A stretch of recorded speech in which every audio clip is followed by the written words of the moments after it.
Hi, everyone. Welcome to Arroyo Office Hours Live. My name is Keisha. I'll be your moderator for today's discussion. A couple of reminders before we get started. This hour is your chance to hear from the experts, get answers in real time about data you're seeing with your grow, and share cultivation tips and tricks with other growers in this exciting industry. We thank everybody in advance for not using this time for things like airing policy or industry grievances or asking about Arroyo pricing, although you're always welcome to book a demo. Feel free to type your questions in the chat or raise your hand at any time if you have any questions. And if your question's selected, we'll have you unmute yourself and ask away. Anyone who asks their questions live today for the very first time, we would love to send you an Arroyo hat as a thank you. And then we're going to be raffling off one of our limited edition t-shirts. And so anyone who would like to enter that raffle, just post your email address in the chat for your chance to win. Jason and Phillip, how are you guys today? Good. Yeah. How are you? Look, we're triplets. We're all matching with our shirts. I know. Have we shown these shirts? Show the Can you show the back? I can't. Kush kebab. Okay. So if anybody's on with us and wants to enter our raffle by dropping your email address in the chat, you could win that one or one of our other designs. Because we got it going on like that. Phillip, good to see you. Jason and I were at Hall of Flowers last week. That's why we had to miss the show. I heard, yeah. No, I was here with Seth. We took care of business back home, but how'd it go at Hall of Flowers? It was awesome. I'm here in California, and for me personally, just being able to be back to an in-person networking event just felt really, really good. A lot of old friends, made some new friends. Jason was the one, I was basically following Jason around, recording him, talking to our clients. What'd you think of the whole thing, Jason?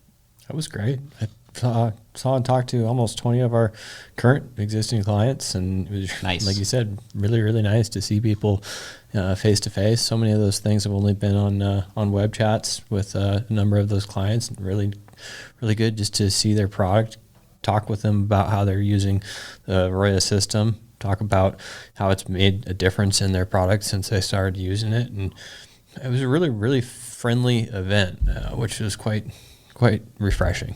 Mm-hmm. It's so good to get feedback too from our clients, just on the spot, in the moment. What kind of stuff were you hearing from them?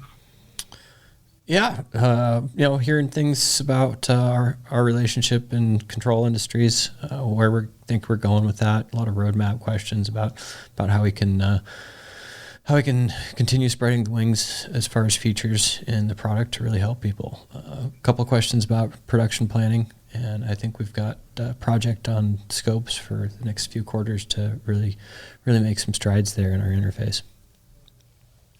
Yeah, it was great to also just be out as Arroyo. We haven't really had a chance to attend events because of COVID and everything. And so to have our branded shirts on, give some of those out, and really kind of be present, be in that environment with all these brands, be a part of the culture. It was just really such a cool experience. Awesome. Yeah. All right. Well, we have someone on today who already came on armed with a question. Why don't we start with you, Thurman? You want to go ahead and unmute yourself and ask your question? Yep. Can you hear me? Yep. Yeah. Very good. How you guys doing? Good. How are you? Good. So my issue is when in a generative steer, I'm having a hard time getting the EC to build in the block. So it's always higher than my input EC, but even as my water content goes down throughout the day and overnight, it kind of just hovers just above what I'm putting in. So I don't know if you've seen that before or have any suggestions. Yeah. Can you tell us a little bit about how much runoff that you're getting and what your P1 events look like in that generative steering? Yes. So runoff is minimal because I'm trying to get it to build. So it's actually close to none. The P1s I probably have about 6 of them spread out 30 minutes until I get up to about 60%. So right when it's about to run off, and then I don't even push any. Sure. So if nutrients aren't building up in the substrate, that means that the plant is using up nutrients at the same speed as the concentration of those nutrients are increasing during the dryback stages. Okay. About what EC are you going with? What light source do you have? And what nutrient supply are you using? So what was the last question? Which nutrient supply? Yeah. Is it mixed salts or pre-blended? I'm under LED lights. They're probably sitting maybe under 900 ppfd. Mixed salts, and I'm going in at probably like 2.4 EC. Yeah. So, I mean, without looking at your charts and stuff there, usually those plants are growing fast enough that they're using a pretty high supply of nutrients, and you might consider upping your feed input. A baseline is to start with your nutrient supplier's recommendations. Historically, we have seen those usually across the board a little bit lower than what you can push in a high PPFD LED situation, especially. Yeah, I got to be at 150% over what they're already recommending. So I guess is the answer then just push even harder on the input?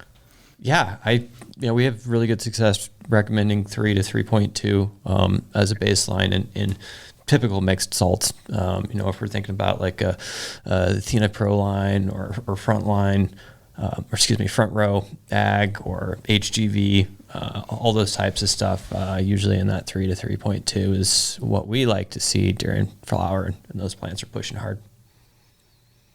For feed EC. Obviously, your substrate EC is going to be typically a little bit higher than that, and based on the amount of runoff and how fast those plants are eating, you're going to start to see that stack up a little bit faster.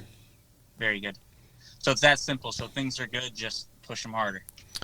Yep, exactly. And I think we did a blog post on this maybe a month ago, maybe 3 weeks ago. A lot of times historically people have referred to things as nutrient burn. Usually in cannabis, unless you're at extraordinarily high ECs, the plants are tolerant. And so what you're probably seeing is actually a nutrient imbalance, and a number of things that can cause that nutrient imbalance. Probably first up would be a pH that's off. So a pH a little too high, a little too low. That's why we always recommend people doing manual readings. So go in and take your EC runoff, your pH runoff, and get an idea of what's going on with the nutrient balance in that substrate. Fortunately, a lot of the suppliers these days have a pretty good composition in their nutrient lines, and so that imbalance usually we're worried about a little bit less these days than in some back in the past, 10 or 15 years ago. It was a lot harder to get a really good product in mixed salts, especially. Okay, thank you. Hey, quick question, Thurman. When you said that you were rocking a few shots, 6 shots to get up to field capacity, and then you dry off for the rest of the day? Yep. Yeah, that sounds. How long does it take for you to go through those 6 shots, and how big are those? The shots let's say, okay, so I'm starting watering 2 hours after lights on, and that window's about 2.5 hours. So once I start irrigating in the morning, I'm done 2.5 hours later. And shots, they're 4% shots, which for me is somewhere around 200 milliliters, I believe. Gotcha. If I have my And what's your substrate? Cocoa. Cocoa. Okay. And what's the size of the cocoa? I think it's tricky. I think they're 1.5 gallons, so they're compressed block. If that answers your question, I'll stop there. Yeah. I'm asking because, Jason, I see Seth on here as well. I'm wondering if there's a way, because, I've had some discussion about this, but is there a way to, in addition to mixing with your feed EC, is there a way to stack ECs, to call it that, by adjusting your irrigation technique? Do you think? Yeah, you can. So, as a very generalized rule, simplifying everything in this equation is as easy as possible. For dictating how much dryback you're going to get, I adjust my irrigation window. So first irrigation of the day to last irrigation of the day. In your case, she says it's 2.5 hours. So we have a 21.5 hour dryback period. If you need more dryback, then decrease that irrigation window, go to 1 hour, 1.5 hours. And then as far as modulating the EC in the substrate, typically looking at how much runoff. So when we irrigate, we're putting fresh nutrients in at a specific concentration. Typically in the substrate, that concentration is going to be a little bit higher. So depending on how much runoff and that's assuming you have good drippers. You're not just getting irrigation channeling, assuming that the hydraulic conductivity through the media has been maintained. But so if you are running a little bit less runoff, that means that all of the concentration in the substrate is mixing with the concentration in the irrigation line or coming out of the drippers. Obviously, if you're pushing more runoff, then it's going to be pushing the higher concentrated nutrients out of that substrate. And that's kind of why when after hearing your parameters, I did talk about that feed EC, because in this case, what's going on is that plant is eating up the nutrients as fast as they are concentrating as that water content goes down. Very good. Thank you, guys. All right. Thanks. Appreciate it. Thurman, thank you so much for your question. And also, if you can, type your email address in the chat. We want to send you a hat since you're asking for the first time. And indeed, we have Seth on the line as well. So growers, he's joining from the road. Growers, if you have any questions, I mean, you got 3 experts and me. We want to hear from you. We did get a couple questions on Instagram today. Let me go with that first one. This one came from Pura Cannabita. They want to know, how different is pour EC to runoff EC? So pour EC is so I guess you'd be comparing like pour and bulk EC. Pour EC is the nutrient concentration in a solution. In this case, when we're looking at a substrate, we like to use pour EC because it's talking about the nutrient content in the water itself in that block. And as far as pour versus runoff, those should be very, very similar numbers. Obviously, for measuring runoff, you're going to be using a little bit different sensor than the Teros 12. You need to be using an EC sensor. And typically, in a block, we'll see that EC of the substrate maybe 1 EC higher. But that comes down to how much runoff that you're pushing. Those differences in concentrations from the feed to the substrate itself. So realistically, if your block is at 3, then you should see a EC of 3 pour water from the Teros 12. And if your runoff is a EC of 3, then you're going to see that as a 3 on your EC sensor.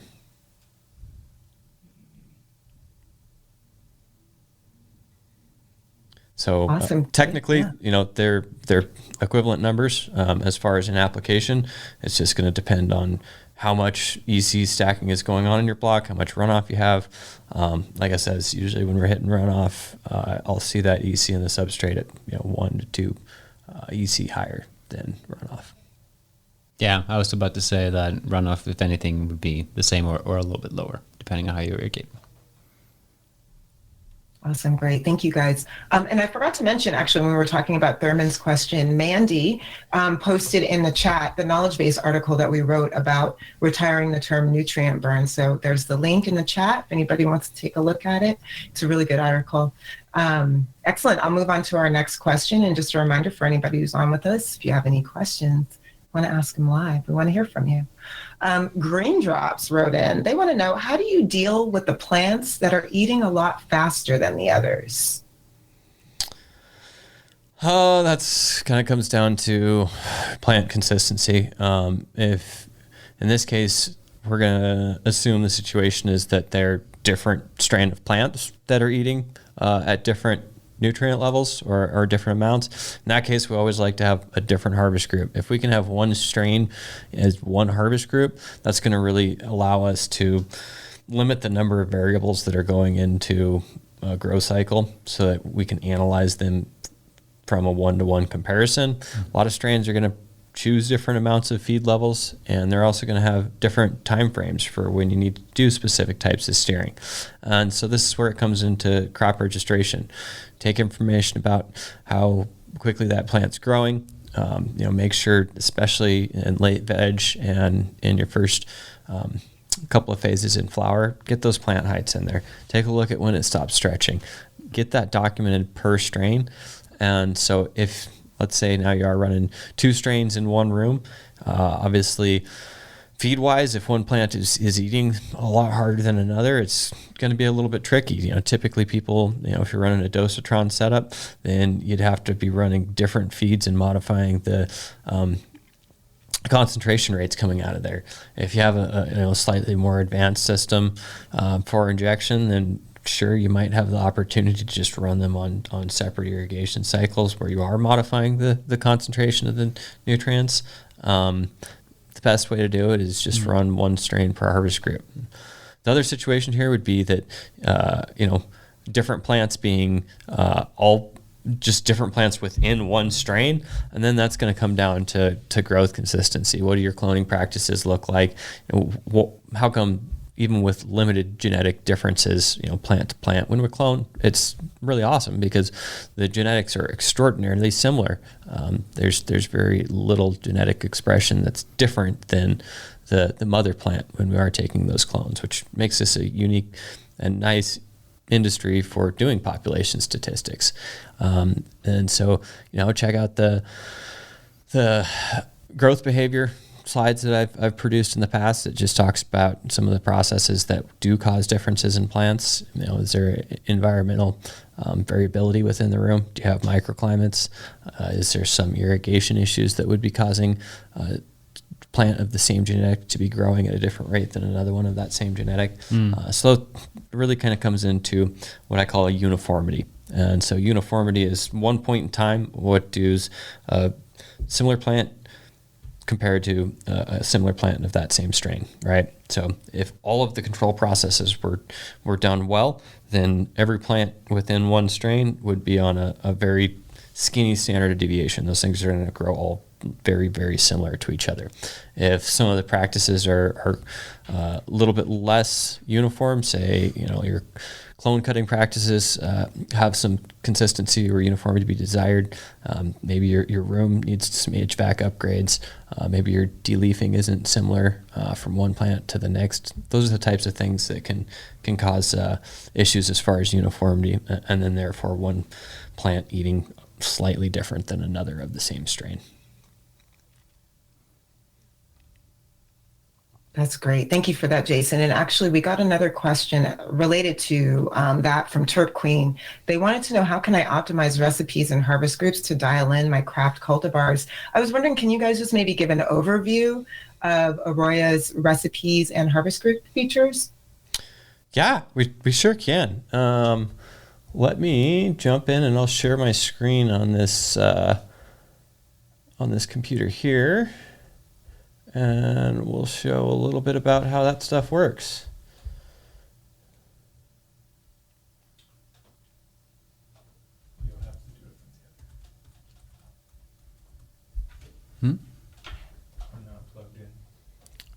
That's all right. I'm on the call, so people can see it from my my screen share here. All right, so let's talk a little bit about recipes, grow cycles, harvest groups.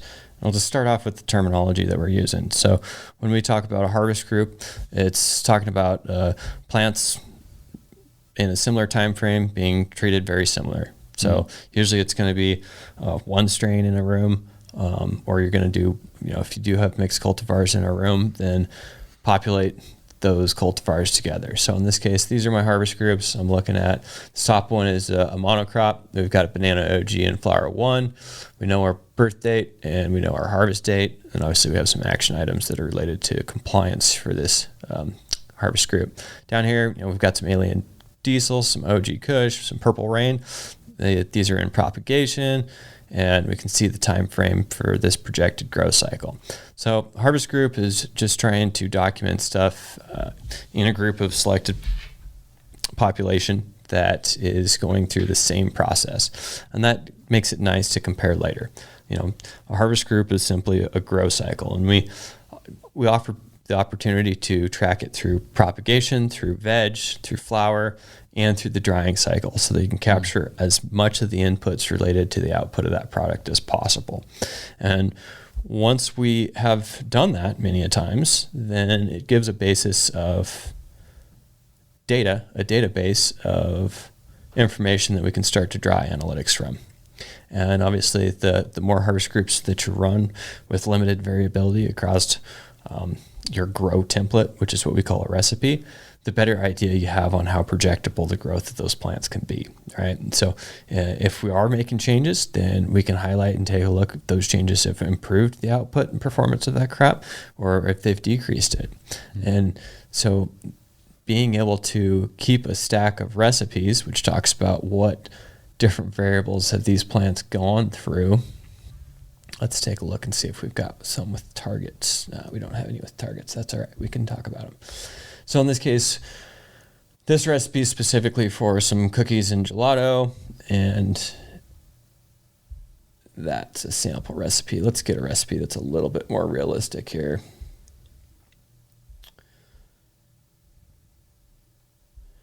All right. Actually, let's just jump back into that one. Looks like we need to do some work in here to clean up some of our demo data anyways. So in this case, we're looking at 1, 2, 3, 4, 5 different phases of growth in this. And in this case down here, we can see we've got a prop stage, a veg stage, and then 3 phases in our flower stage. For manipulating this, it's great to start with a baseline. I like to have one of my first recipes when I begin using Arroyo as the way that I had planned to do it before I was using the system. And so we'll talk about, let's do a 14-day propagation. And let's get a little faster. I think we can get propagation done in 10 days. And we're going to do 20-day veg, just a little bit slower growing plants. We're going to let it get a bit taller before we actually implement our initial genetic steering or generative steering here. So let's run generative steering for 3 weeks. And we'll run vegetative for another 3. And then we'll do 5 days of ripening. I also like to have one phase in here just called harvest. And I'll make harvest basically 1 or 2 days. And this is where sorry guys, I'm having a hard time seeing the screen because it's so bright in here.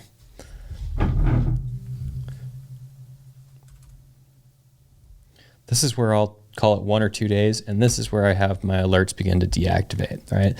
So the nice thing about tracking a harvest group is all this data is in reference to where the plant is at in its growth cycle. So when we start this harvest group, it's going to know I'm going to be done in 11 weeks from cutting this clone. That's 79 days. And throughout these stages, it's easy to communicate what type of crop steering that we're trying to be doing, how long that plant's been in there, what type of tasks and alerts need to be set for that phase.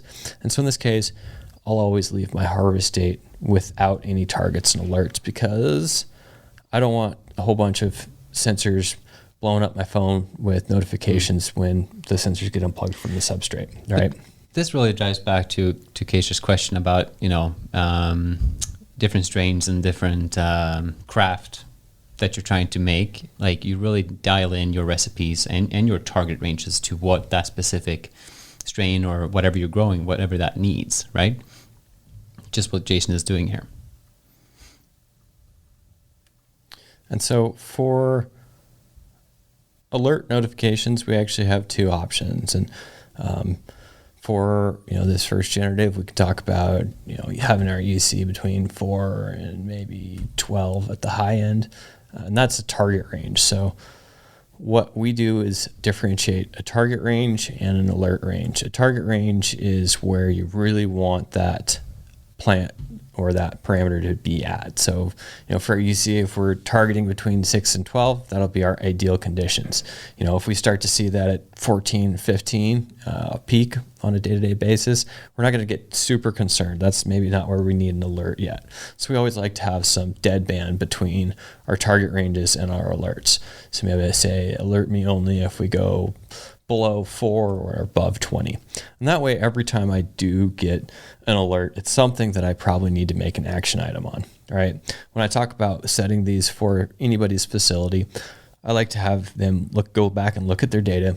And when no equipment breaks or no set points are created incorrectly, what are the ranges that they can actually stay within. And so if we look at that historical and set the alert ranges based on that, then we know, hey, anytime we get a notification, it's usually because something is actually really wrong in there.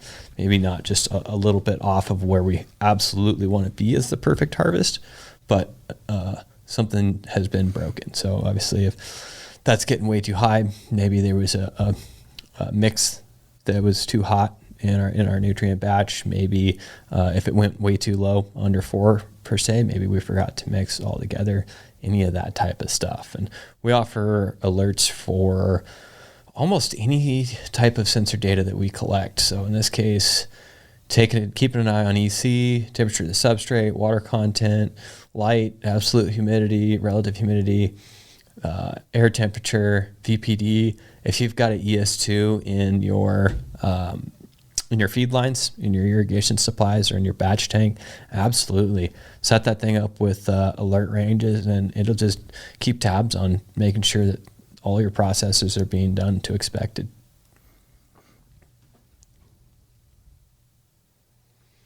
And so I'll keep going on recipes. I love recipes because this is the framework that we use to help people stay consistent. When we talk about continuous improvement, it's saying, let's document everything that went into this cycle. And for the next cycle, do we want to run it slightly different, or do we want to keep it the same and know exactly what the output of that product will be? So in this case, we're going in and add some tasks. Maybe we're doing some specific de-leafing. Maybe we want some IPM tasks that are outlined for this entire harvest group. And once we save this as a template, we can simply apply it to the next harvest group that we're doing. I like to have recipes for if we're using different types of substrates, if we're using plants that have very different time frames or different target parameters, depending on the cultivar. So go ahead, build out the recipes in chunks and groups that you need to describe how that growth cycle happens. Yeah, and just to iterate on what you're saying, like harvest groups and recipes are really crucial to Arroyo, because there's a lot of grows that aren't using recipes or harvest groups. They use the sensors to plug them in and then just monitor on a daily basis.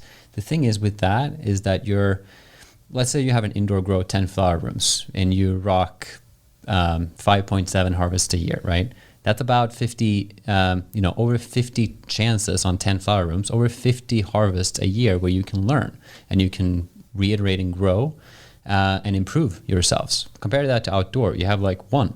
If you have 2 fields, maybe 2 harvests a year, if you have an autoflower or something like that as well. So there is a ginormous opportunity to learn and improve. And that is why we created harvest groups, to collect data in a record and then compare yourselves every single time. And on top of that, everything that we're doing in Arroyo, both now but also new features and things like that we are developing, stay tuned. It is based on harvest groups. So if you're not already using harvest groups, jump on it. These recipes that Jason the recipe creator that Jason just walked us through, that is something that you do once, and then you kind of update that as you go, and you update your recipes as you improve. But that is not a difficult thing to do. And then once you get started with harvest groups and log all of that data for every single cycle, now all of a sudden you can get access to new features that you weren't able to do before. Like for instance, get some analytics that you weren't able to do that you couldn't do before. Use harvest features that typically was only assigned or reserved for metric states. Now we're just about to release a way for everyone to use scales, Bluetooth scales, and be able to harvest plants through Arroyo. But the only way to do it is by actually using harvest groups, because that's what Arroyo is built around. And that's what's going to give you that extra value out of the platform. Yeah, and to reiterate that, it's the only way that even very intelligent people can harvest this much data and make use of it. So, a lot of times when I think about how can we help a company be more productive, well, that means that they've got to be communicating with their sales teams about what's going to be coming down. The sales teams needs to be communicating with them.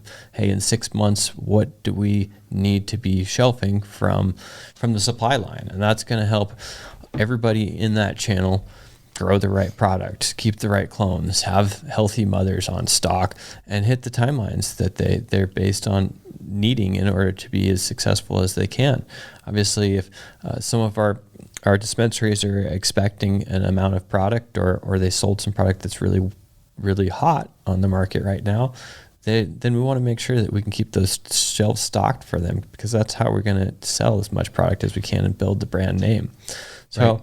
And Phillip was talking about the analytics here, and I just pulled up one of these pages. This is our cultivar profile page, and this is a fairly simple analytics that talks about how many times or how many plants that we've done of that strain, how many times we've planted them, and then metrics like plants per square foot, weight, wet per square foot, dry per square foot, any of this information that's going to help our cultivation staff pick out the best type of product to be growing.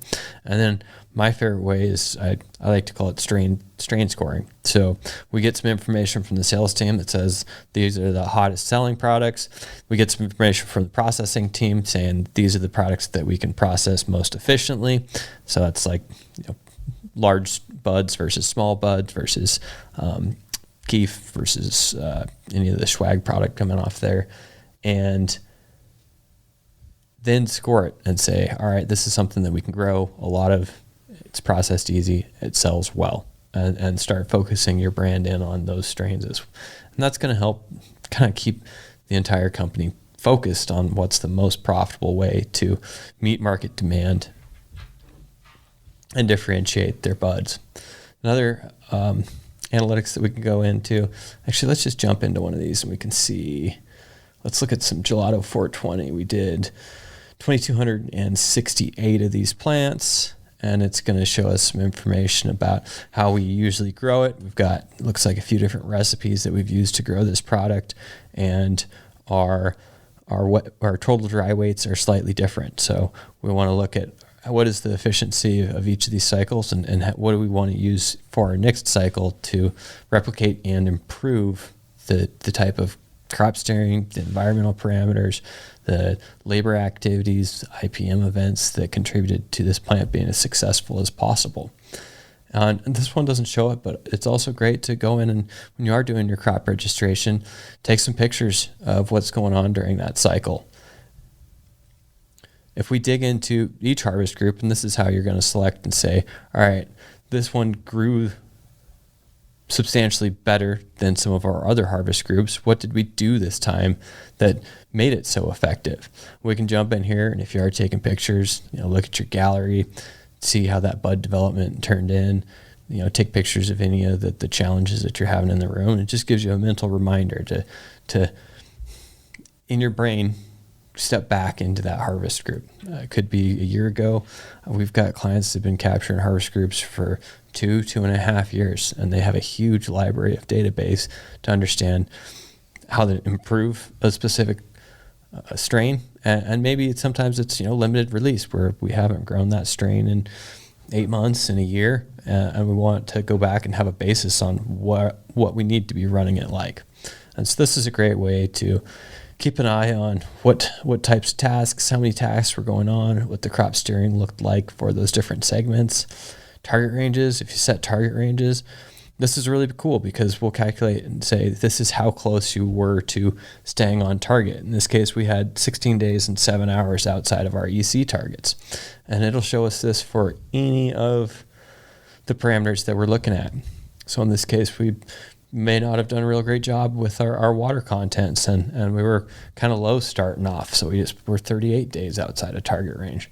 And obviously, you're always trying to shoot for, if we have a great target, let's apply and grow exactly how we intended to.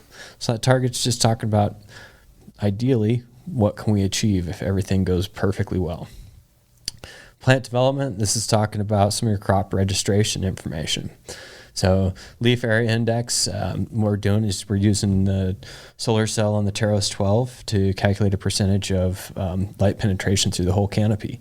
This could obviously be affected by, obviously, plant morphology. What type of shape does that strain take? can be modified by changing your planting density. Or, are we running 0.6 plants per square foot? Or are we running 1 plant per square foot? And then obviously de-leafing practices are also going to change this. A couple things to kind of keep in mind is if we can have a lot healthier under canopy, a little bit more development in those typically what would be a larfier area of the plant, then we can get more A buds out of it. We can get more larges and sell a more cost effective product coming out of the room. And obviously there's a fine balance there, because if we have our plants way too dense, we're going to have more larvae product, and if we have our plants spaced out too much, we're not utilizing that space as best as possible. So that's a great number to kind of keep an eye on. Canopy height. This currently is a manual reading.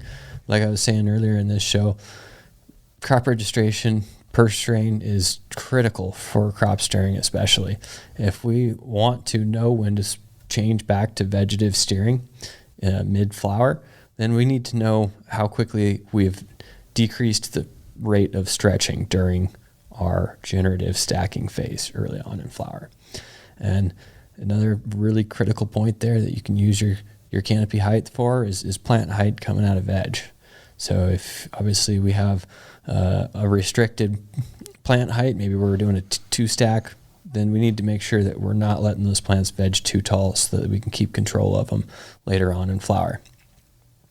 And that's one number that you're going to have to work on your timelines and that plant canopy height to understand the best steering practices, the best number of days to run each strain. Stem diameter, same kind of thing. Just looking at the morphology of the plant to document and understand its preferred growing parameters. We can look at our pest events, how often are we doing it, what type of event. We can look at just the general variation, our sensor readings. We can take a look at our yields, understand what our efficiencies are, what happened to this product after it was dry, how much moisture loss, how much waste, what the ratio is of our different quality products. And all of this is going to roll into what we call as our facility performance page. And this is, if you will, the end-all be-all for the analytical output of an entire facility. And people, multi-state operators, MSOs, people that have a good number of cultivation sites maybe in one state, really nice place to compare your different facilities as well. So if we wanted to select one site and compare it to another, we can do that here as long as we have privileges to access each of those sites. And this is a great way just over time to take a look and understand, are we winning or are we losing? So if I look at our stats and averages for the last year, we can see that obviously we've got a couple of stair-step gains from a number of harvest groups that we ended up doing quite a bit better than we had historically. We allow you to look at this data in a number of different metric terms, and that's just going to help you break down which part of the cycle, a cultivation process, a processing process, that made an improvement or decreased an improvement. And that just gives you an overview of your inventory. The efficiency looks like we're up 9% in the last period. It shows our all-time lows, our all-time highs, typical duration of these cycles, and then just some other miscellaneous stats about mortality rate, our room downtime. Obviously, if we can decrease our room downtime, we're going to be creating more product every year. Yeah. All of which is an incredible amount of data. Yeah, all of which as long as you start using harvest groups, you'll get access to all of this, because this is what Arroyo does, among other things. And so we do metric integration with a good number of states. Right now we're in California, Colorado, Michigan, Maine. Did I say Nevada?